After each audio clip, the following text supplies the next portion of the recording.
On Mother's Day, my husband and son gave me a mug that said, "World's Most Pointless Woman." They laughed like it was a joke. I smiled, cleared the table, and washed the dishes. That night, I booked a one-way ticket. 2 weeks later, he posted, "Please, if anyone sees her, tell her we just want her home." The mug was white ceramic, with black lettering, 3 words that would end my marriage. World's Most Pointless Woman. I stood in my kitchen on Mother's Day morning holding that mug while my husband Kevin and our 15-year-old son Derek doubled over laughing. Derek's phone was pointed at me, recording every second of my shock. Kevin slapped his knee like this was the funniest thing he had ever witnessed. Their laughter echoed off the walls I had painted myself 3 summers ago, bouncing around the room I kept spotless for them. Before we continue, I want to thank you for being here and sharing these stories that matter. If you believe that every person deserves respect and recognition for their contributions, please consider subscribing. It's free and helps us reach more women who need to hear this. Now, let's see what happened next. I read the words again. World's Most Pointless Woman. This was not a gag gift with something better hidden behind it. This was the gift, the only gift, my Mother's Day present. But let me back up. Let me tell you how I got here, standing in this kitchen with my heart cracking open while they laughed at me. I woke at 5:30 that morning, same as every morning. The alarm on my phone buzzed softly and I shut it off before it could wake Kevin. He needed his sleep for the golf game he had planned for later. I slipped out of bed quietly, my feet finding the slippers I kept on my side, and padded downstairs in the dark. The house was mine during those early hours. Quiet, peaceful. Before the demands started, before I became what everyone needed me to be, I had this small pocket of time that belonged only to me. I used it to prepare for them. I started the coffee first. Kevin liked his strong, 2 scoops per cup, ready the moment he came downstairs. I set the timer so it would finish brewing at 6:45, exactly when he usually appeared. While the machine gurgled and hissed, I pulled ingredients from the refrigerator.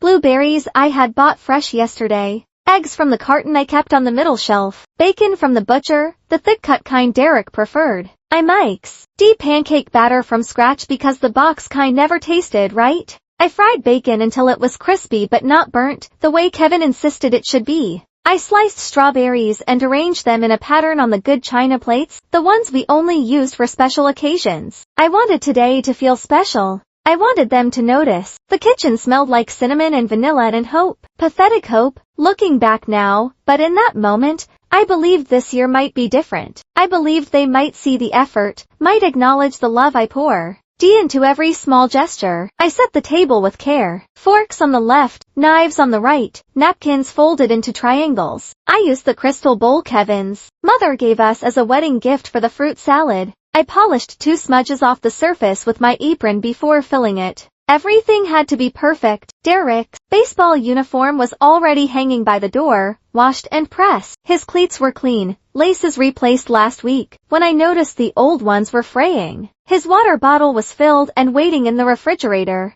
I had checked the game schedule 3 times to make sure I had the right time written down. 2 o'clock, home field. I would be there in the bleachers like always, cheering even though he barely played anymore. This was my life. This was what I had built over 12 years of marriage and 17 years of motherhood, if you counted the pregnancy. I gave up my career when Derek was 2 years old. I had been a marketing coordinator at a firm downtown, a job I loved, a job where I was good at what I did. I was on track for a promotion to senior coordinator. My boss had told me during my last review that I had a future there, that the company saw potential in me. But Kevin said it made sense for one of us to stay home. His job paid more. His job had better benefits. His job had more potential for growth. And someone needed to be available for Derek, for the doctor appointments and school pickups and sick days that came with raising a child. I agreed because I believed in building something together. I believed sacrifice was the foundation of family. I thought we were a team, so I quit. I stayed home. I learned to structure my entire existence around supporting Kevin's advancement and raising Derek into a good person. I attended every parent-teacher conference, even the ones Kevin said he was too busy to make. I coordinated every school fundraiser, spending hours in the PTA meetings, listening to other mothers debate bake sale versus car wash. I remembered every birthday in Kevin's extended family, bought every gift, signed both our names on every card. I learned to cook his mother's recipes exactly the way she made them, even though they required ingredients I had to drive 30 minutes to find at a specialty store. I ironed Kevin's work shirts every Sunday night while he watched whatever game was on television. 5 shirts, perfectly pressed, hanging in his closet, organized by color. He never thanked me. He just expected them to be there. I transformed our house into something that looked better than when we bought it. I painted walls. I refinished furniture. I planted a garden that bloomed in coordinated colors. When Kevin's colleagues came over for dinner parties, they complimented him on his beautiful home. He accepted their praise without ever mentioning that I had done all the work. Somewhere in all that giving, I forgot to ask what I was receiving in return. Or maybe I was afraid to ask because I already knew the answer. Nothing. I was receiving nothing except the privilege of continuing to give. The warning signs had been there for years, I just refused to see them. Last Mother's Day, Kevin gave me a potted plant he picked up at a gas station on his way home from work. The flowers were already wilting, the soil dry. It died 2 weeks later because no one watered it except me, which seemed to defeat the entire purpose of receiving a plant as a gift. The why? Year before that, he forgot entirely until Derek reminded him at breakfast. Kevin had looked up from his cereal, eyes widening slightly as he realized what day it was and said, "Oh, Happy Mother's Day." No gift, no card, just 3 words delivered with the same enthusiasm as P.S. the salt. Kevin's sister, Rebecca, made a joke at a family barbecue last summer. We were all standing around the grill, and someone asked me what I did. Before I could answer, Rebecca laughed and said, "Heather, she's basically the maid who doesn't get paid." Everyone laughed, including Kevin. He laughed at his sister's joke about me being unpaid domestic labor, while I stood there holding a plate of hamburger buns I had just finished toasting. Derek started calling me Heather instead of Mom. When he was around his friends, the first time I heard it, we were at his baseball game. One of his teammates asked who I was, and Derek said, "That's Heather. Not my mom, just Heather." Like I was someone he barely knew. Kevin began introducing me at work events as my wife, without using my name, as though my identity was only an appendage to his, something that existed in relation to him, rather than on its own. These moments accumulated like dust, so gradual, I did not notice I was suffocating until I could not breathe anymore. I told myself they were stressed. Kevin worked long hours. Derek was a teenager dealing with school pressure. Boys will be boys. I was being too sensitive. I was overreacting. I was making something out of nothing. I made excuses for them, because the alternative was unbearable. And then came this Mother's Day morning. Kevin walked into the kitchen first, wearing the golf shirt I had ironed and hung in his closet last night. Derek followed, still in his pajamas, hair sticking up in 3 directions. Neither of them wished me Happy Mother's Day right away. Instead, they exchanged a look, a glance that passed between them, like a secret, something conspiratorial, that made my stomach tighten with inexplicable dread. Derek pulled out his phone immediately, angling it toward me. I thought maybe he wanted to take a picture, something sweet to post on social media, showing what a thoughtful son he was. Kevin held a plain drugstore bag, not wrapped, not even a gift bag with tissue paper, just a plastic bag from the pharmacy down the street, the kind you get when you pick up a prescription or grab something last minute. My heart sank, but I kept smiling. Smiling was what I did. I smiled through discomfort. I smiled through disappointment. I smiled through the gradual erosion of everything I thought I was building. I smiled until my face ached from the effort of holding the expression in place. Kevin handed me the bag with a grin that was too wide, too eager. He looked like someone who believed he had just executed something incredibly clever. I reached inside and felt ceramic, a mug. For one brief, foolish moment, I let myself hope it might say something meaningful. World's best mom, or even just, mom. Something that acknowledged I mattered. I pulled it out, and read the words, world's most pointless woman. And that was when they started laughing. Their laughter did not stop. It grew louder, feeding on itself, expanding to fill every corner of the kitchen I had scrubbed yesterday in preparation for today. Kevin bent forward, gripping the edge of the counter for support as if the sheer hilarity of the moment had weakened his knees. Derek had tears streaming down his face, his phone still pointed at me, still recording, capturing every microsecond of my humiliation in high definition. I stood there holding the mug, white ceramic, the kind you could buy at any novelty store for $7. The black lettering was printed in a bold sans serif font, impossible to misread. World's most pointless woman. Each word hit separately. My brain struggled to process what I was seeing. This could not be the actual gift. There had to be something else, a real present hidden somewhere, waiting for the right moment to appear. This had to be the setup for a joke with a punchline that would reframe everything, that would make the cruelty disappear and replace it with something bearable. But Kevin was not reaching for another gift. Derek was not saying, "Gotcha." There was no second act to this performance. This was it. This was what they thought of me. Distilled into 3 words and printed on a mug for my Mother's Day present. I looked at Kevin, searching his face for any sign that he understood what he had just done. His eyes were bright with amusement. His mouth stretched wide in a grin that showed too many teeth. He looked proud, actually proud, as though he had accomplished something worthy of celebration. Derek lowered his phone slightly, wiping his eyes with the back of his free hand. He was still grinning, still basking in the shared joke with his father. The two of them stood there in my kitchen, united in their entertainment, bonded by my pain. The mug felt heavy in my hands, impossibly heavy. It should have weighed nothing, just a few ounces of ceramic and glaze. But it felt like I was holding something much denser, like I was holding the weight of every moment I had convinced myself I was valued,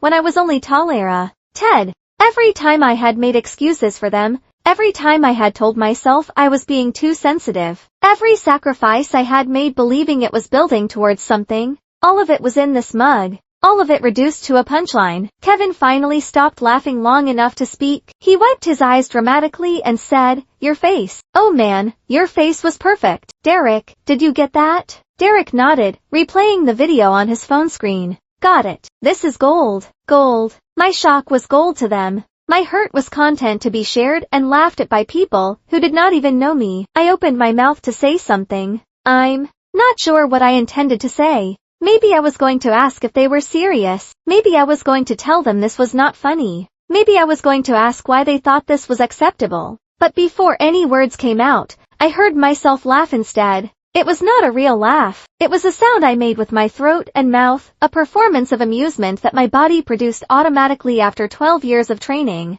I had learned to laugh at jokes made at my expense. I had learned to be a good sport, to demonstrate that I could take it, to prove I was not one of those overly sensitive women who could not handle humor. So, I laughed, a hollow, empty sound that did not reach my eyes or my chest, or any part of me that was real. Kevin looked relieved. "See, he gets it. I told you she'd think it was funny." Derek nodded, putting his phone in his pocket. The video safely recorded for later use. "Yeah, Mom's cool like that. Mom's cool like that. Mom can take a joke. Mom does not mind being called pointless on the one day of the year supposedly dedicated to celebrating her." I said something self-deprecating in response. I cannot remember the exact words now. Something like, "Well, you're not wrong," or, "At least it's honest." Some verbal participation in my own degradation that gave them permission to feel good about what they had done. Kevin patted my shoulder the way you would pat a dog who had just learned to sit on command. "That's my girl.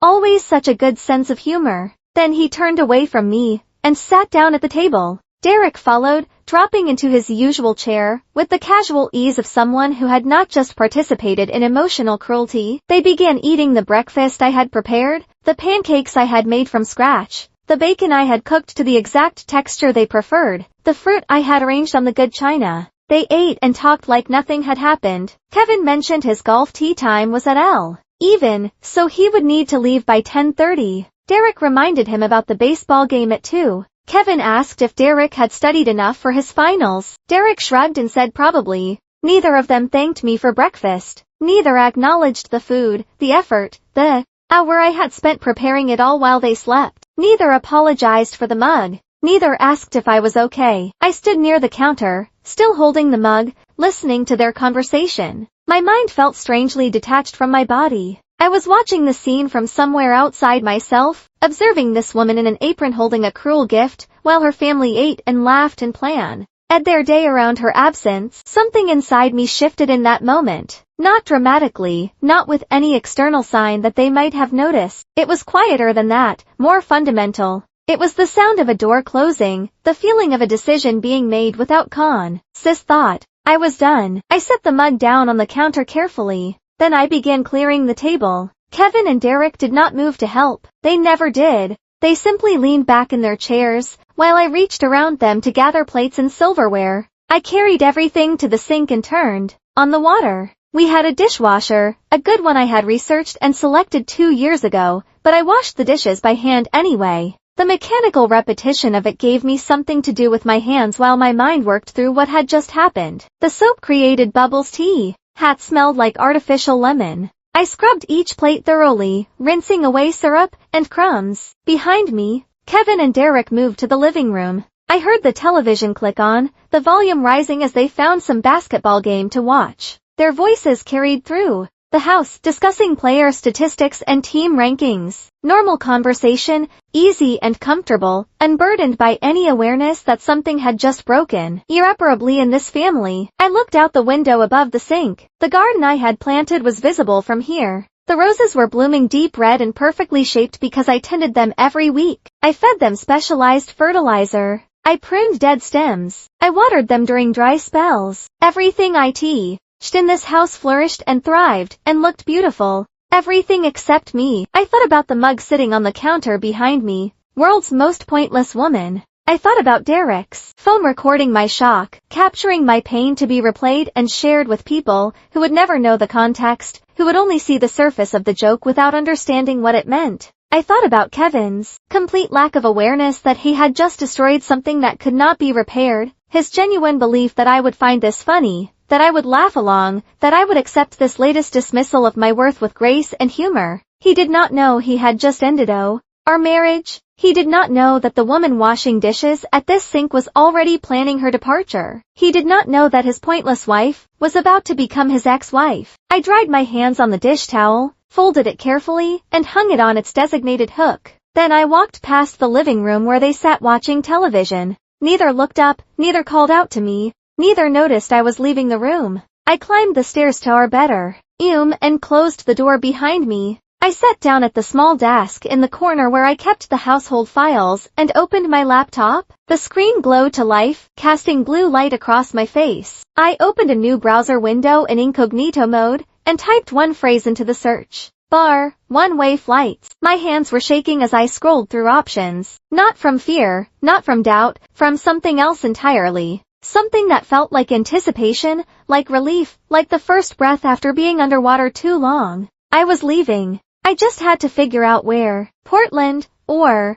Egan. I selected it from the list of available destinations, because it was far enough away that Kevin would not think to look for me there, and because I had never been there before. No memories, no associations, just distance, and the possibility of becoming someone new. The flight left in 2 weeks, 14 days to prepare, 14 days to dismantle a life I had spent 12 years building without anyone noticing what I was doing. I closed the laptop and went downstairs. Kevin and Derek were still in the living room, absorbed in the basketball game. I walked past them to the laundry room and began sorting clothes, white with white, colors with colors. The same routine I had performed hundreds of times before. Except this time, I was counting how many of my own clothes I could pack without creating a noticeable gap in the closet. Counting how many pairs of shoes I could take without leaving empty spaces that might raise questions. Counting days until I would never have to sort Kevin's socks again. That first day set the pattern for the 13 that followed. I became a ghost in my own home, moving through familiar routines while secretly preparing for departure. I packed Derek's lunch for school the next morning. Turkey sandwich, apple slices, granola bar, the same lunch I had packed hundreds of times. I left it in the refrigerator with his name written on the bag in marker. I ironed Kevin's shirts for the week, 5 of them organized by color in his closet. I folded his underwear and restocked his drawer with socks. I made sure his gym bag was ready for his Tuesday morning workout. Everything had to appear normal. On Tuesday evening, Kevin had a work dinner, one of those events where spouses were expected to attend, where I was supposed to smile and make pleasant conversation with people who barely remembered my name from one event to the next. I wore a navy dress and pearl earrings. I laughed at his boss Martin's joke about wives being the real bosses at home, while the men around the table chuckled knowingly. Martin's wife, Sandra, sat across from me, sipping white wine and nodding along. She and I had attended dozens of these dinners together over the years. We had exchanged recipes and recommendations for dry cleaners. We had made small talk about our children and our gardens, but we were in it friends. We were accessories to our husbands' careers, pleasant fixtures at corporate gatherings. I smiled at Sandra and asked about her daughter's college search. She talked for 10 minutes about campus visits and application essays. I nodded in the right places and asked follow-up questions that demonstrated I was listening. No one at that table had any idea I was already gone, that in less than 2 weeks, I would be on a plane to a city none of them knew I had even considered. On Thursday, I sat in the bleachers at Derek's baseball game. It was an away game, 40 minutes of driving to watch my son sit on the bench for 7 innings. He got to bat once in the 9th inning, and struck out on 3 pitches. I clapped anyway, along with the other mothers, who performed the same ritual of enthusiastic support regardless of actual performance. Carol Jenkins sat next to me as she usually did. Her son played third base. She talked about the team's chances at making regionals and asked if I was going to volunteer for the end-of-season banquet committee. I told her I would check my calendar and get back to her. I knew I would not be here for the end-of-season banquet. I would be in Portland, starting a new job, living in an apartment that did not contain any memories of being called pointless. No one noticed I was already elsewhere. I had perfected this performance over years of being functionally invisible. Present but absent, physically here, but mentally somewhere else entirely. At night, after Kevin fell asleep, I transferred money from our joint account to a new account I had opened at a different bank. I kept the amount small, $50 on Monday, $75 on Wednesday, $60 on Friday. Small enough that they would not trigger any alerts, that they would blend into the normal flow of household expenses. The new account was in my name only, at a bank across town that Kevin had no connection to. I had opened it on Monday afternoon during the time I usually spent grocery shopping. The account representative, a young woman named Michelle, had processed the paperwork efficiently and handed me a temporary debit card. She did not ask why I was opening a separate account. She just smiled professionally and wished me a good day. By the end of the first week, I had moved $800 into the new account. Not enough to live on for long, but enough to start. Enough for a security deposit on an apartment. Enough for food until I found work. On Monday of the second week, I scheduled an appointment with an attorney. I found Patricia Brennan's name through an online search for divorce lawyers specializing in cases involving financial complexity and asset division. Her website featured testimonials from women who described her as fierce and strategic. That was what I needed, not sympathy, strategy. Her office was downtown above a coffee shop called Morning Brew. I told Kevin I was going grocery shopping and would be back in 2 hours. He barely looked up from his laptop when I left. Patricia's office smelled like leather and old books. The furniture was dark wood, substantial and expensive looking. Framed law degrees hung on the wall behind her desk. She was probably in her early 50s, with gray hair cut in a sharp bob and glasses that hung on a chain around her neck. She shook my hand firmly and gestured for me to sit. Then she pulled out a legal pad and pen and said, "Tell me everything." I told her about the mug, about the laughter, about 12 years of marriage, where I had gradually disappeared into the role of unpaid household manager, about giving up my career, about the corporate dinners and the baseball games, and the endless invisible labor that made everyone else's life function smoothly. Patricia took notes in precise handwriting, occasionally asking clarifying questions. How long had we been married? Did we own property jointly? What retirement accounts existed? Had there been any documented incidents of verbal abuse or emotional mistreatment? When I finished, she set down her pen and leaned back in her chair. She looked at me with an expression I could not quite read. Not pity, something else. Recognition, maybe. "Here's what you need to understand," she said. The most powerful position you can negotiate from is the one where you have already left. Once you are gone, he cannot manipulate you. He cannot guilt you. He cannot use proximity to wear you down. You control the narrative and the timeline. She explained community property laws. In our state, assets acquired during marriage were considered jointly owned regardless of who earned the income. The house we lived in, purchased 8 years ago, was community property. Kevin's retirement account, funded throughout our marriage, was community property. The investment portfolio he managed, grown during our marriage, was community property. You sacrificed your career to support his advancement, Patricia said. Had has monetary value. You provided unpaid domestic labor that allowed him to focus on his job without distraction. That has monetary value. You are entitled to half of everything and I can make sure you get it. She asked if I was ready to fight. I realized I had been ready for years. I just needed someone to tell me I had the right to. I hired her before leaving the office. She gave me instructions for the next steps. Document everything. Gather financial records, collect evidence of contributions and mistreatment, build an ironclad case. Over the following days, I became an archivist of my own life. I photographed every room in the house, documenting improvements I had made, the walls I had painted, the light fixtures I had installed, the built-in shelving I had designed and paid to have constructed in the living room. I made copies of 12 years of joint tax returns. I downloaded bank statements showing the flow of money during our marriage. I printed performance reviews from my old marketing job, evidence of the career trajectory I had abandoned. I screenshotted Derek's social media posts, the ones where he tagged me as the cook with a laughing emoji,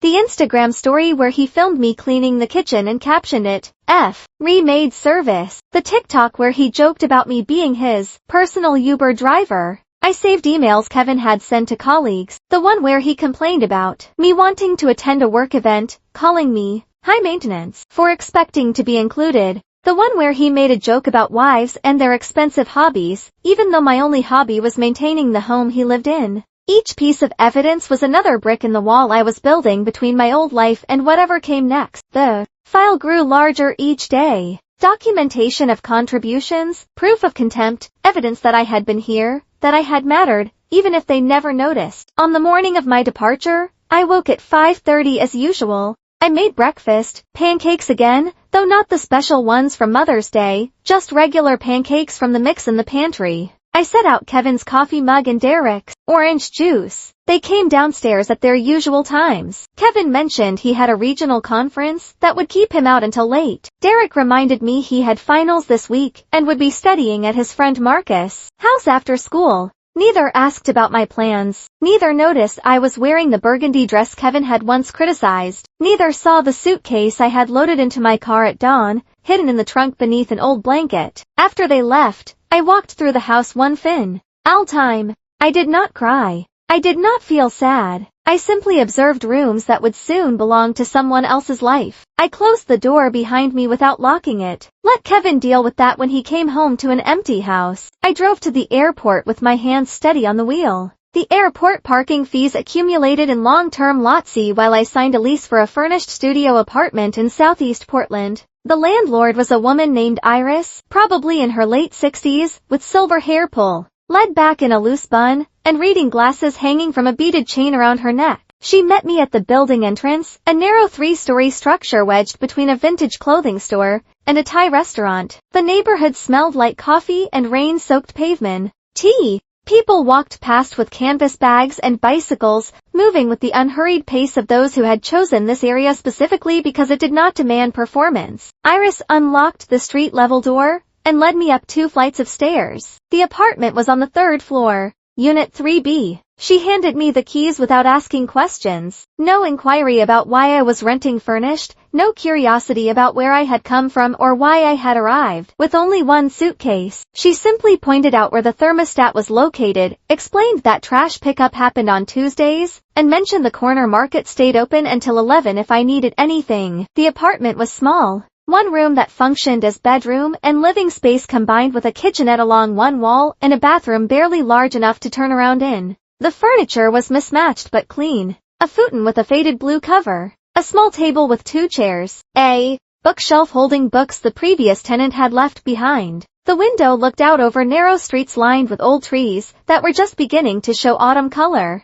It was mine. That was the only thing that mattered. No one here knew I had been a wife or a mother or the punchline to a cruel joke. No one knew about the mug or the laughter or the 12 years I had spent disappearing into someone else's life. I unpacked my single suitcase, hanging clothes in the small closet, placing toiletries in the bathroom cabinet. Everything I owned in this city fit in one piece of luggage and still left room for what I had abandoned. That first evening, I walked to the corner market Iris had mentioned. It was the kind of place that sold organic produce alongside conventional brands, where hand-lettered signs advertised local honey and fresh-baked bread. I filled a basket with foods I actually liked. Sharp cheddar cheese instead of the mild kind Kevin preferred. Sourdough bread instead of whole wheat. Coffee with actual flavor instead of the bland brand Derek said was fine. Strawberries because I wanted them, not because anyone else had requested them. The cashier, a young man with multiple ear piercings and a friendly smile, bagged my groceries and told me to have a nice night. I carried them back to my apartment and arranged everything in the smell-l refrigerator. My food, my choices, my life. I made dinner from what I had bought. Cheese and bread and strawberries. Simple. Exactly what I wanted. I ate sitting on the fire escape accessible through the window, watching the sunset over rooftops I did not recognize. The sky turned orange and pink and purple. Colors so saturated they looked artificial. I was alone, completely alone in a city where I knew no one. And I was not lonely. There was a difference I was discovering between loneliness and solitude. Loneliness was wanting company I did not have. This was freedom. On Monday morning, I updated my resume. 12 years showed as a gap in my employment history, a blank space where a career should have been. I described what I had done during those years in language that translated domestic labor into corporate terminology. Household management became operations coordination.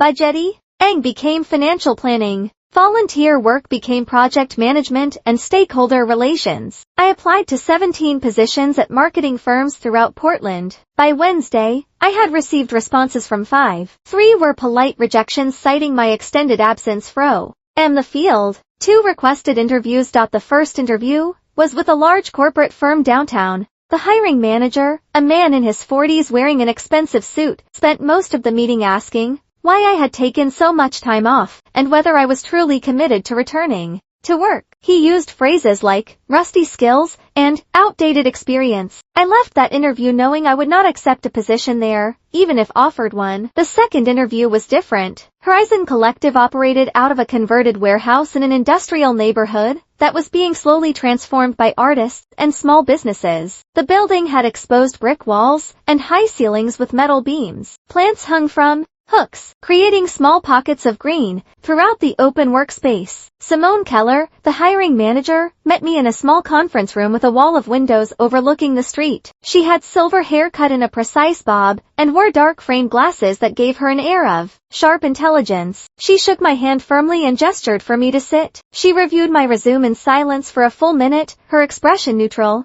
When she reached the 12-year gap, she paused. I braced myself for the usual questions about commitment and relevance. Instead, she looked up and asked, "What skills did you develop during this time?" The question surprised me. Not why did you leave work, but what did you learn while you were gone? I explained project management through coordinating school fundraisers, budget optimization through managing household finances, stakeholder coordination through navigating relationships with teachers, coaches, extended family, and crisis management through handling everything from medical emergencies to last-minute schedule changes. Simone listened without interrupting. When I finished, she smiled. That is just parenting and household management translated into corporate language. You have been working, you just were not getting paid.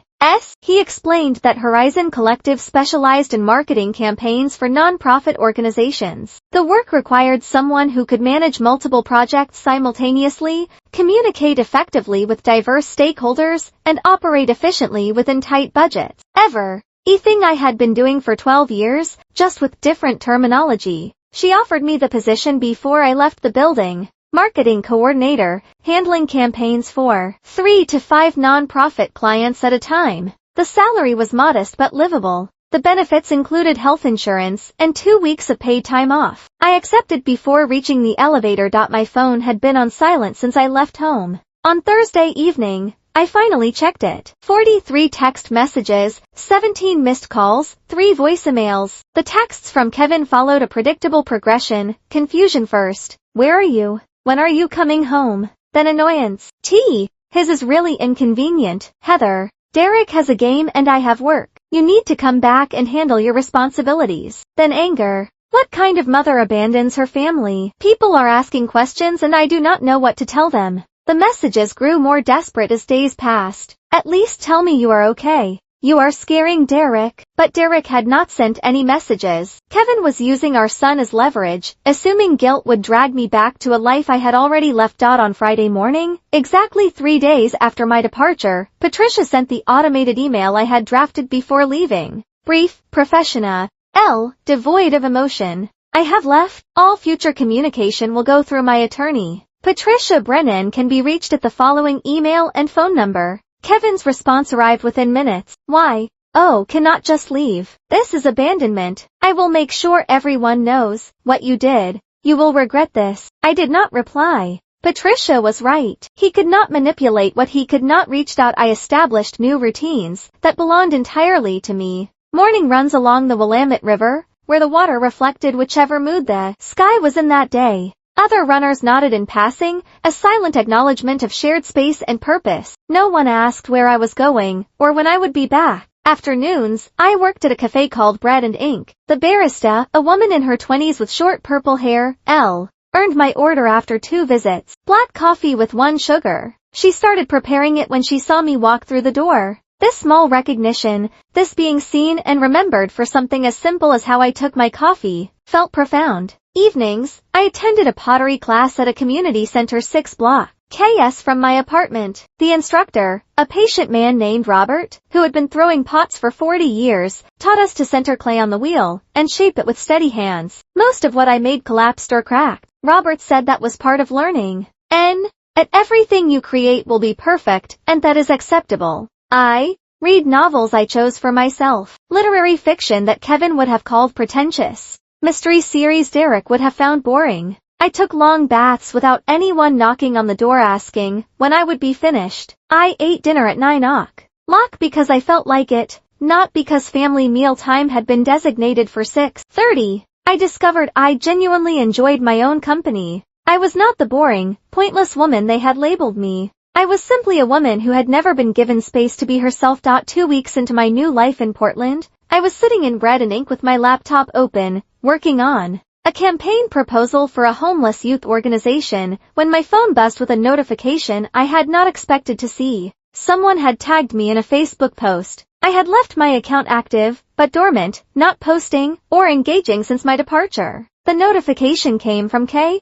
Evans' profile. My finger hovered over the screen for a moment before I opened it. The photograph was from our last family vacation, a beach trip to the Oregon coast we had taken 8 months earlier. In the image, I stood on the sand with my arm around Derek. Both of us were smiling, sunburned, wearing the relaxed expressions of people enjoying a holiday. Behind us, the ocean stretched blue and calm under a cloudless sky. I remembered that trip clearly. I had spent most of it in the rental kitchen, preparing meals while Kevin went deep-sea fishing with a charter company he had researched for weeks. Derek had complained about being bored and spent his time on his phone. I had smiled for this photograph. Becau. So that was what you did on family vacations. You smiled and pretended everything was fine, and documented happiness for people back home to see. Kevin's caption made my stomach tighten with anger. Please, if anyone sees her, tell her we just want her home. We love her and miss her. Heather, if you are reading this, we are sorry. Please come back. Derek is devastated. He post had been published 3 hours earlier.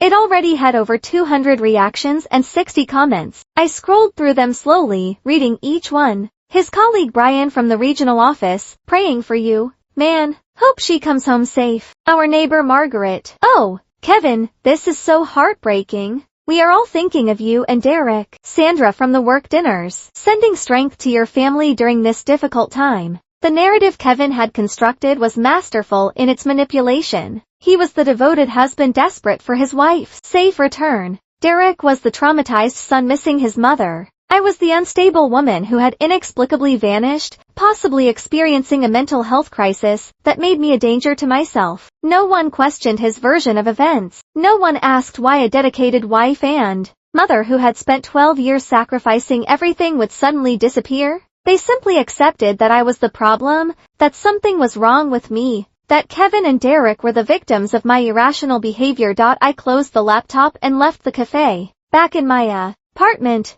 I created a fake Facebook account. I used a stock photo of a golden retriever I found online as the profile picture. I named the account Bailey Thompson, a generic name that could belong to anyone. Through this account, I could watch Kevin's performance without him knowing I was observing. The comments on his post continued to accumulate throughout the evening. Kevin's mother, Patricia, praying for your family. Kevin, Heather always seemed fragile to me. I hope she gets the help she needs. His sister, Rebecca, you are so strong for handling this with grace. Derek is lucky to have you. More neighbors, more colleagues, more acquaintances from Derek's school and sports teams. Everyone expressing sympathy for Kevin, everyone offering prayers and support, everyone sharing the post to extend its reach further. The women from the PTA, women I had spent hundreds of hours volunteering alongside, coordinating fundraisers and organizing events, expressed shock that I could do something so selfish, vanishing without explanation, abandoning my family, leaving my husband to manage everything alone. Only one person commented something different. Lisa Martinez, a woman I barely remembered from Derek's elementary school years. Her son had been in Derek's third grade class. We had exchanged pleasant conversation a few times at school pickup, but had never been close. Lisa's comment read, has anyone considered asking why she left? I stared at those 8 words. Someone had asked the question no one else seemed willing to consider. Why would a woman who appeared devoted to her family suddenly leave? What had happened that no one was discussing? Lisa's comment received no likes. Within an hour, 2 people had responded to her. This is not the time for blame. Lisa, Kevin is going through enough without people questioning him. Lisa did not comment again. I screenshotted everything. Kevin's post, the comments, the reactions, the narrative he was building about my instability and his victimhood. All of it documented and saved in a folder I labeled Evidence. On Monday morning, exactly 1 week after Kevin's Facebook post, Patricia Brennan filed divorce papers on my behalf. She had prepared them meticulously over the previous days, incorporating everything I had provided during our consultations. The petition requested a temporary restraining order preventing Kevin from contacting M.E. directly. All communication would go through Patricia. The filing included a comprehensive accounting of marital assets. The house purchased 8 years ago, currently valued at $420,000 with $200,000 remaining on the mortgage. Kevin's retirement account through his employer containing approximately $180,000. An investment portfolio managed by his financial advisor, valued at $95,000. His pension, which would mature in 12 more years. The paperwork itemized my contributions in language that translated unpaid lab, or into monetary value, 12 years of household management, childcare, meal preparation, home maintenance, social coordination. Patricia had calculated what I would have earned had I continued my marketing career with normal advancement, promotions, every 3 to 4 years. Larry increases matching industry standards. The number was staggering when accumulated over 12 years. The filing included a statement explaining why I had left, ongoing emotional mistreatment and disrespect culminating in the Mother's Day incident, where I received a mug labeling me as pointless, while my husband and son laughed and recorded my humiliation for social media distribution.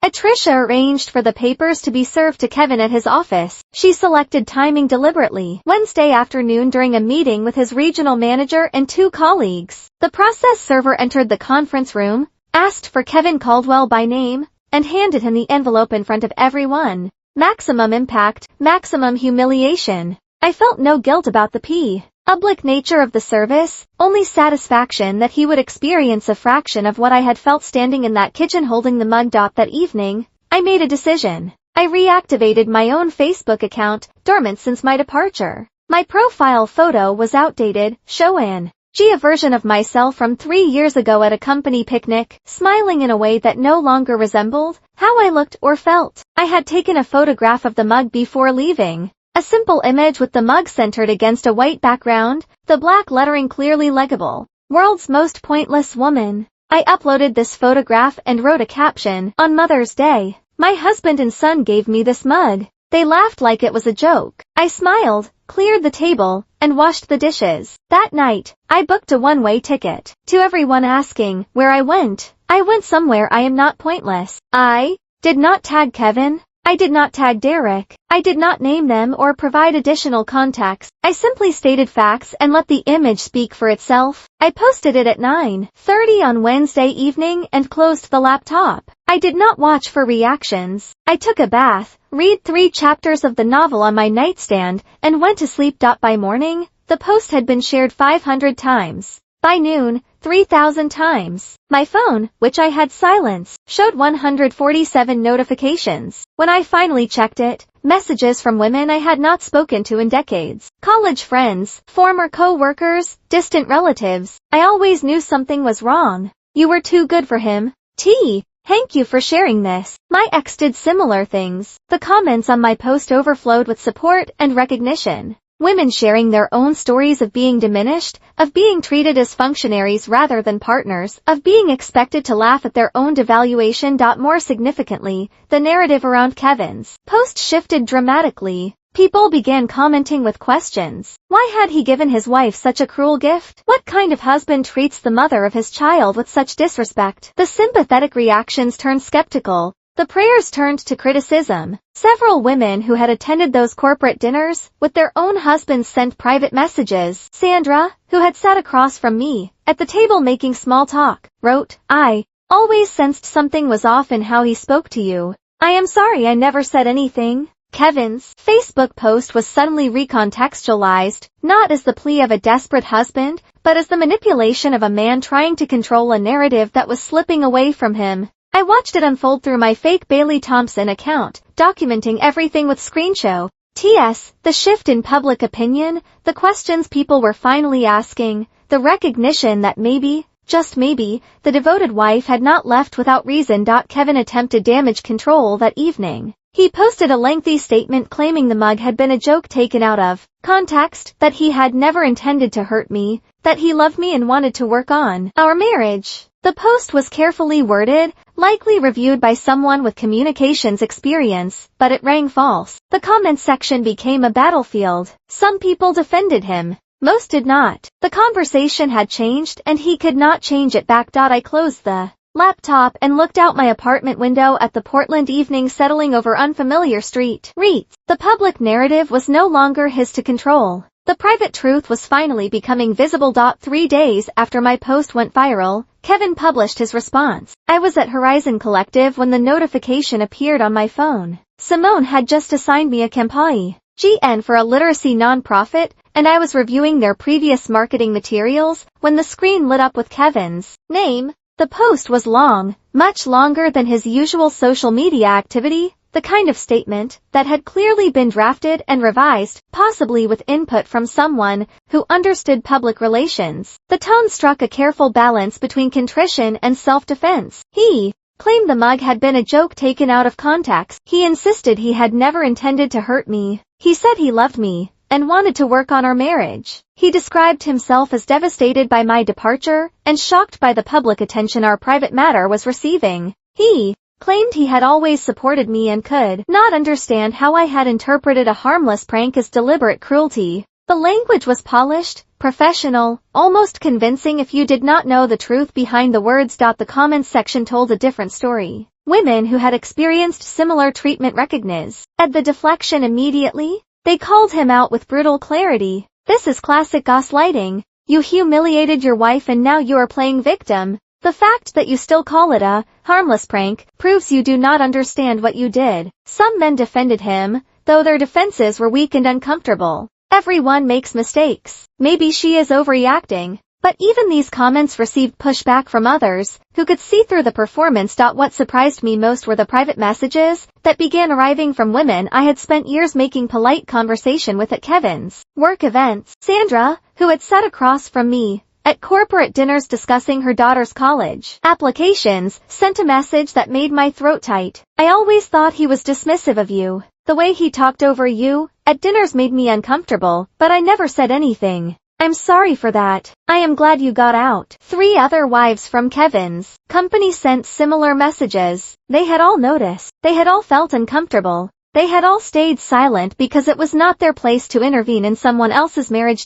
Kevin's carefully constructed image was crumbling in real time. The comments on his posts dwindled. His friends stopped engaging with his content. According to one of the wives who messaged me, His boss had quietly removed him from a high-visibility project that would have positioned high M for promotion. The public scrutiny was affecting his professional reputation in ways he had not anticipated. He was becoming invisible, exactly what I had been for 12 years. 4 days after Kevin's failed damage control attempt, I received an email from Derek. The message appeared in my inbox late on a Thursday evening while I was working on the literacy campaign at my kitchen table. The email was formal in a way that felt unnatural for a 15-year-old. The sentences were carefully constructed, the tone measured and controlled. I could tell Kevin had reviewed it before Derek sent it. Mom, I do not understand why you left. I miss you. Can we talk? The message was short, only 3 sentences, but I could read the layers beneath the words. The confusion was genuine.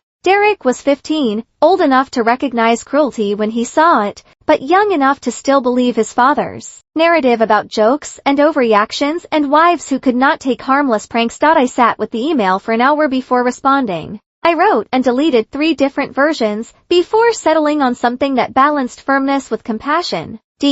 Eric, I love you, but I need space to rebuild my life. What happened on Mother's Day was not a joke. Filming someone's humiliation and posting it online is not how you treat people you respect. When you are ready to have an honest conversation about that, I am here. I did not hear back immediately. The silence stretched for 3 days. I returned to my routines, working at Horizon Collective during the day, attending pottery class in the evenings, running along the river each morning before the city fully woke. Then on Sunday afternoon, a second email arrived, shorter this time. The formality was gone, replaced by something that sounded more like Derek's actual voice. You are right. I am sorry. Dad is really angry about the divorce. Can I visit you? I replied within minutes, providing my address and listing the weekends when I was available. The door was open. He just had to choose to walk through it. The preliminary divorce hearing was scheduled for a Wednesday morning in late October. Patricia had prepared me for what to expect: a sterile courtroom,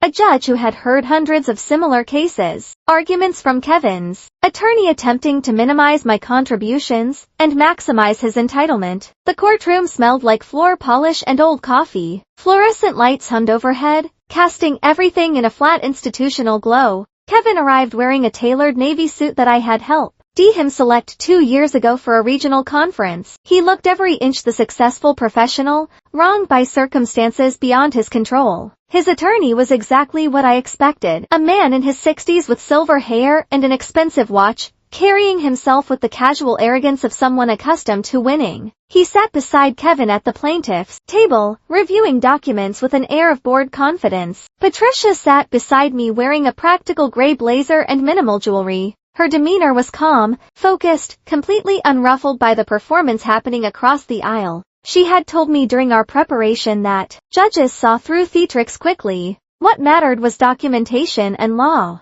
Kevin's attorney opened with the argument Patricia had predicted. Kevin had been the primary earner throughout the marriage. He had built the retirement account and investment portfolio through his own labor and financial discipline. I had chosen to leave my career, a decision no one had forced upon me. Now I was attempting to claim half of assets I had not earned. The argument was delivered smoothly with just enough sympathy for Kevin to make him seem reasonable rather than vindictive. I watched the judge's face for reaction and saw nothing. She listened without expression, taking occasional notes. Patricia's counterargument was devastating in its precision. She presented the career sacrifice I had made, including documentation of my job performance and trajectory before leaving. She showed the opportunity cost calculations, demonstrating what I would likely have earned with normal advancement over 12 years. She displayed evidence of unpaid domestic labor that had allowed Kevin to focus on his career without distraction. Then she introduced the screenshots, Kevin's emails to colleagues where he joked about me being high maintenance for wanting to attend company events, his text messages to friends complaining about having to help with household tasks during weeks when I was sick, Derek's social media posts labeling me as free maid service. The judge's expression shifted slightly, not dramatically, just enough to indicate she was seeing something that changed her assessment. Kevin's attorney objected, claiming the screenshots were taken out of context and represented isolated incidents rather than patterns. Patricia calmly noted that isolated incidents spanning 12 years constituted a pattern. When both sides finished their arguments, the judge reviewed her notes in silence for what felt like an extended period. The courtroom was completely quiet except for the hum of fluorescent lights and the distant sound of footsteps in the hallway outside. Finally, she looked up and spoke. Her voice was measured, professional, carrying the YHT of someone who had made these determinations many times before. Choosing to prioritize one spouse's career over another's does not diminish the contributing spouse's entitlement to marital assets. The evidence presented demonstrates substantial, unpaid labor that directly benefited the earning spouse's career advancement. Temporary spousal support is granted in the amount of $3,000 per month, effective immediately, pending final divorce settlement. Kevin's face flushed red. His attorney leaned over to whisper something that I could not hear. Patricia remained completely still beside me, her expression neutral, but I caught the smallest hint of satisfaction in her eyes. I felt something I had not experienced in years, not happiness. Exactly, something more substantial. Vindication, the recognition that my contributions had value, that my sacrifice had meaning, that the law saw what Kevin had refused to acknowledge. The temporary support payments began the following week, $3,000 deposited into my account on the first of each month. The amount as enough that I could reduce my hours at Horizon Collective from full-time to 30 hours per week, giving me space to focus on other aspects of rebuilding my life. I enrolled in a professional certification program for advanced digital marketing strategy. The coursework was challenging in ways I had forgotten I enjoyed, requiring analysis and creativity and strategic thinking that felt like exercising muscles I had not used in years. I also started therapy with Dr. Angela Morrison, a counselor Patricia had recommended, who specialized in helping women recover from emotionally abusive relationships. Her office was in a converted house, near downtown with comfortable furniture and windows that looked out onto a garden someone tended carefully. In our first session, Dr. Morrison asked me to describe my marriage in one sentence. I thought for a moment and said, I spent 12 years making myself smaller so someone else could feel bigger. She nodded slowly and wrote something in her notebook. Then she looked up and said, now we teach you how to take up space again. Learning to take up space again required more than Dr. Morrison's guidance and certification courses. It required confronting the relationships I had left behind and determining which ones could be rebuilt and which ones needed to remain in the past. Derek arrived on a Friday evening in early November. He had taken the Greyhound bus from me, a 4-hour journey that Kevin had refused to facilitate. When I asked Derek about the refusal in a text message coordinating his visit, he responded simply, Dad says, if I want to see you, I can figure it out myself. I met him at the bus station downtown. He stepped off carrying a backpack and wearing a jacket that looked too thin for the Portland weather. He had grown since I last saw him, not dramatically, but enough that I noticed immediately. He looked older, more tired. The easy confidence of childhood had been replaced by something more guarded. We walked to a restaurant. 3 blocks from my apartment, a place called the Brass Tap that served burgers and had booths with high backs that created privacy. We sat across from each other, and for the first 15 minutes, neither of us addressed anything of substance. Derek told me about his classes. I asked about the baseball season. He mentioned a friend who had moved to California. I described my new job without going into detail about why I had needed a new job in the first place. The conversation felt performative, both of us circling around what actually needed to be discussed. Then Derek sat down his burger, wiped his hands on a napkin, and looked at me directly. Dad is really angry, he said. He says, you are trying to destroy him. I met his eyes and kept my voice level. I am not trying to destroy anyone. I am protecting myself from being destroyed. Derek looked down at his plate, picking at his fries without eating them. He says, why? Oh, are taking everything? The house, his retirement money, all of it. He had to move into a smaller place because of the divorce settlement. I had anticipated this conversation.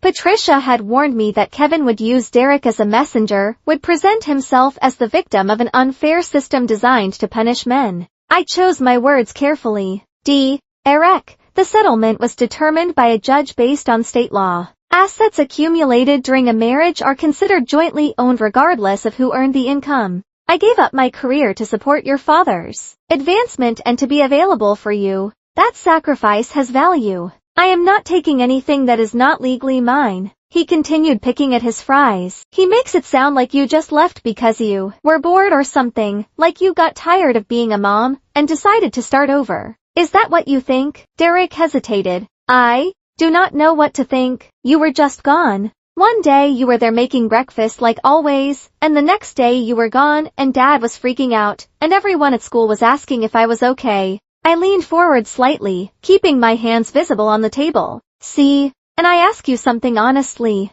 Do you remember what you and your father gave me for Mother's Day? His expression shifted. Discomfort crossed his face. The mug. Do you remember what it said? He nodded slowly. World's most pointless woman. You think that was funny at the time? Derek looked away, staring at something over my shoulder. Dad said you would think it was funny. He said, you always had a good sense of humor about stuff like that. Did I look like I thought it was funny? He was quiet for a long moment. When he spoke again, his voice was quieter. No, you looked hurt, but then you laughed, so I thought maybe it was okay. I laughed because that is what I had trained myself to do. I laughed because I had spent 12 years being the person who could take a joke, who did not make things uncomfortable, who smiled through being treated like I did not matter. But it was not okay, Derek. And filming my react and planning to post it online was not okay either. Derek's face flushed. I did not post it. I was going to, but then you left and it seemed weird to post it after that. Why were you going to post it in the first place? He shifted uncomfortably.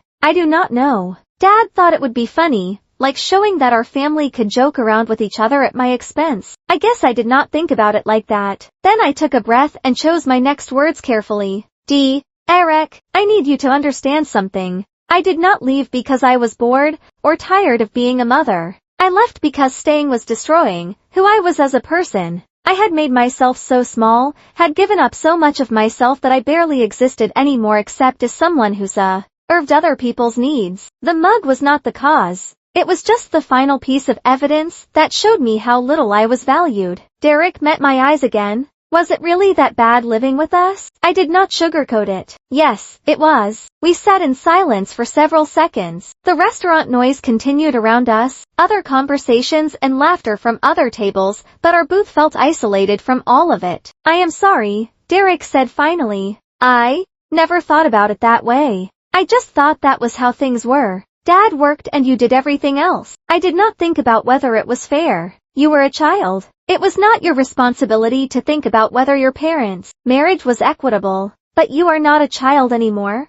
You are 15, old enough to recognize when someone is being treated poorly, even if that person is your mother. He nodded slowly. Dad talks about you differently now, like you are the enemy or something. It is weird.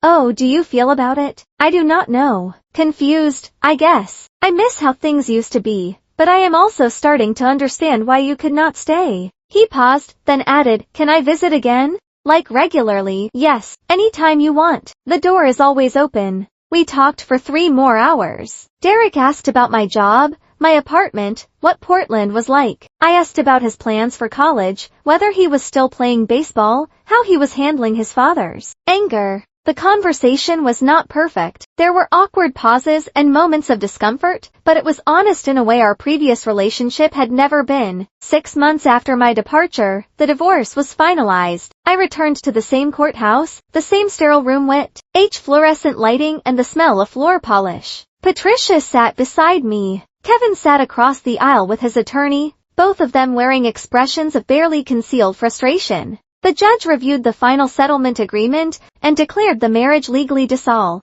I received exactly what the preliminary hearing had established, half the equity from the house, forcing Kevin to sell and relocate to a smaller property, half his retirement account, half the investment portfolio. The settlement was fair, calculated precisely according to state law, distributed according to clearly established legal precedent. Kevin glared at me across the courtroom as the judge spoke. I looked back at him and felt nothing. Not anger, not satisfaction, not even relief, just the quiet certainty that I had made the right choice 6 months ago and every day since. Outside the courthouse, Patricia shook my hand. You did it. You got out and you survived. I corrected her gently. I did more than survive. I rebuilt. She smiled. Yes, you did. As I walked to my car, I made a decision I had been considering for weeks. I stopped at the county clerk's office on my way home and filed paperwork to reclaim my maiden name, Heather Sinclair. The name I had been born with, the name that belonged to me before I had merged my identity with someone else's. The woman who had been Heather Caldwell no longer existed. She had died the day she stood in a kitchen holding a mug that called her pointless and decided she was finished accepting that assessment. Writing the memoir was harder than I had anticipated.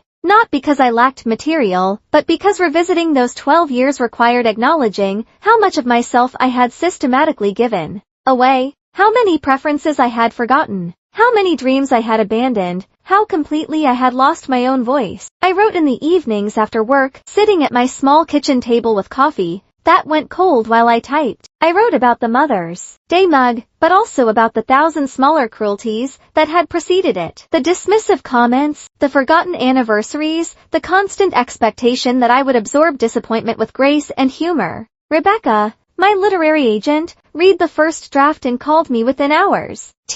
His is powerful, Heather. This is going to resonate with so many women who have experienced the same thing. The book sold to a mid-sized publisher called Clearview Press. The advance was modest but meaningful enough to supplement my income and provide a financial cushion while I continued building my new life. Choosing a title took weeks of deliberation. Rebecca suggested several options that felt too abstract or too victimized. Finally, I proposed something simple and direct. World's Most Pointless Woman. How I Left and Found My Purpose. The cover featured a photograph of hands releasing a ceramic mug, the moment of letting go frozen in time. The book cover arrived 3 months before publication, shipped in a protective cardboard mailer that I opened carefully at my kitchen table. The image was exactly as I had envisioned it during conversations with the design team. Hands releasing a white ceramic mug captured mid-fall against a neutral background. The title stretched across the top in bold lettering. My name Heather Sinclair appeared at the bottom.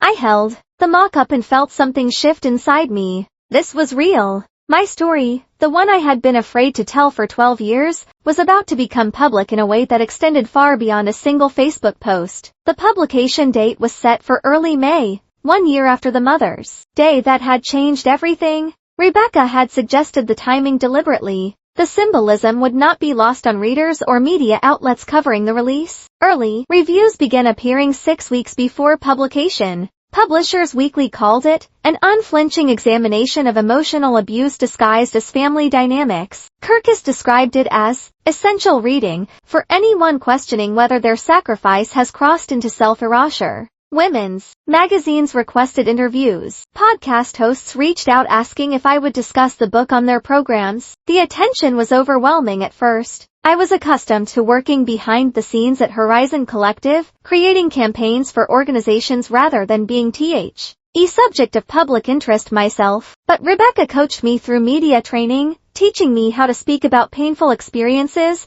without becoming consumed by them again. My professional life had transformed in parallel with my personal one. Simone promoted me to senior strategist just 8 months after I joined Horizon Collective. The role came with increased responsibility for client relationships and campaign development along with a salary that exceeded what I had earned at my previous marketing position before leaving the workforce. More significantly, it exceeded what Kevin currently earned in his regional sales position. I knew this because Derek had mentioned it during one of his weekend visits, not with malice, but as simple fact. His father had complained about money frequently since the divorce settlement, apparently not understanding that court-ordered asset division was not negotiable, based on his feelings about fairness. The promotion allowed me to lead campaigns that felt meaningful in ways my previous work never had. I developed fundraising strategies for a homeless youth organization that exceeded their annual goal by 40%. I created awareness campaigns for a food bank that resulted in 3 new corporate partnerships. I worked with a domestic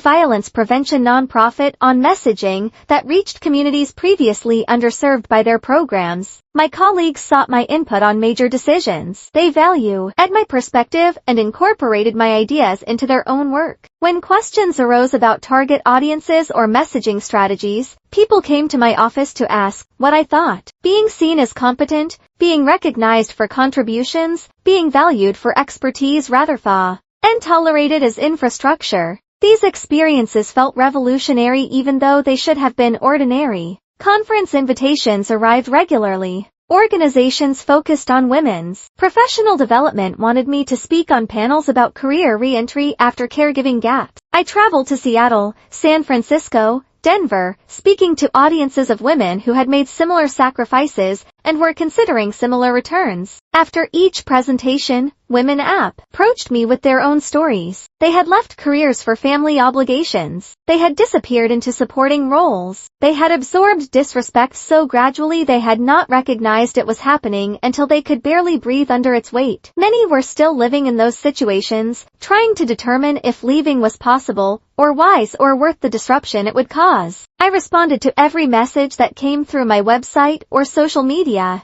I remembered what it felt like to believe I was alone, to think my experience was unique, to wonder if the problem was me rather than the situation. If sharing my story helped even one woman recognize she deserved better, the vulnerability of making it public was justified. My personal life became something I constructed deliberately rather than something that happened to me by default. I dated occasionally, cautiously, testing what relationships felt like when they were chosen rather than fallen into. Marcus, a graphic designer I met at a gallery opening Simone invited me to, took me to art exhibitions and actually listened when I explained which paintings resonated with me and why. Claire, a non-profit director I collaborated with on a campaign, invited me hiking and never expected me to handle all the planning or emotional labor of maintaining the friendship. None of these relationships developed into serious commitments, and I discovered I was genuinely comfortable with that. I did not need a partner to validate my existence or give my life meaning. I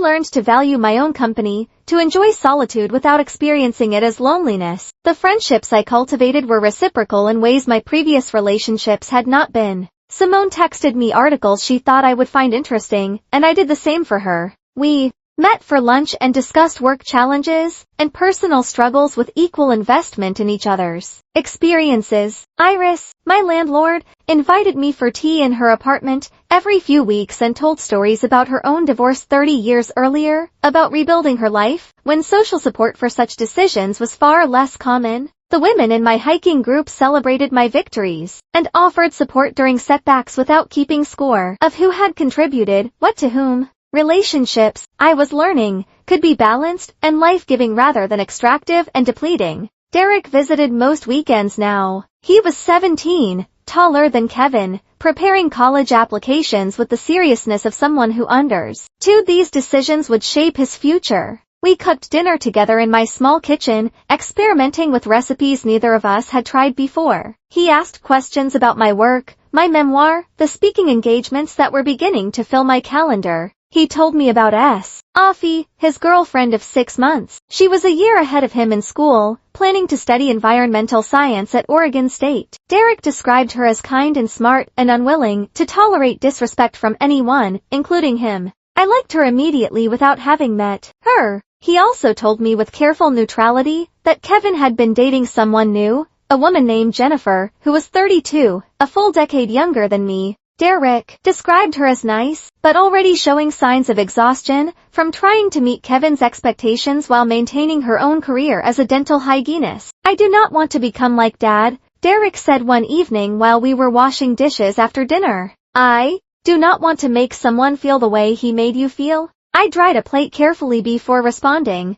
Awareness is the first step. Growth comes from choosing differently every single day, especially when choosing differently is uncomfortable or requires more effort. We had difficult conversations during these visits about the mug and the laughter, and his role in documenting my humiliation, about the years when he had treated me as infrastructure rather than as a person, about the assumptions he had made regarding how marriages functioned and how parents should be treated. Derek owned his mistakes without deflecting responsibility onto his youth or his father's influence. He was becoming a better man than Kevin had ever been. That realization brought me more satisfaction than any divorce settlement or book contract ever could. The original mug still sat on a shelf in my living room, positioned where visitors could see it clearly. When people asked about the inscription, I told the story without shame or bitterness. Some were horrified that anyone would give such a gift. Others nodded in recognition, seeing their own experiences reflected in mine. The mug was no longer a symbol of my worthlessness. It had become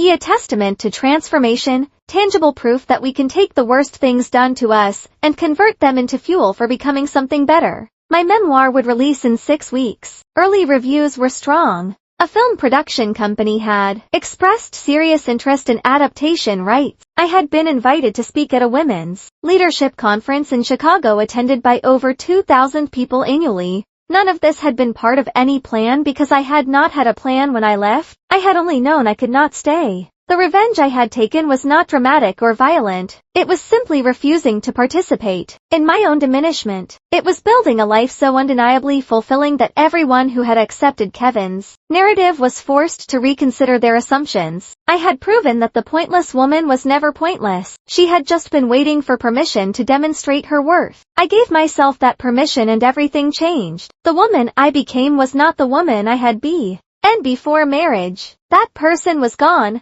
replaced by someone who understood the cost of losing herself and refused to pay it again. Someone who took up space unapologetically. Someone who knew her value did not depend on anyone else's recognition of it. I was Heather Sinclair, not Simone's wife, not Simone's mother, though Derek would always be my son. Just myself, finally, completely, unapologetically myself. And that was more than enough. If this story of silent departure and powerful transformation kept you captivated until the very end, show your support by hitting that like button right now. My favorite part was when her posted that photograph of the mug with those simple, devastating words that shifted the entire public narrative. What was your favorite moment? Share it in the comments below. Don't miss more compelling stories of courage and reinvention like this one. Subscribe and hit that notification bell so you never miss an upload.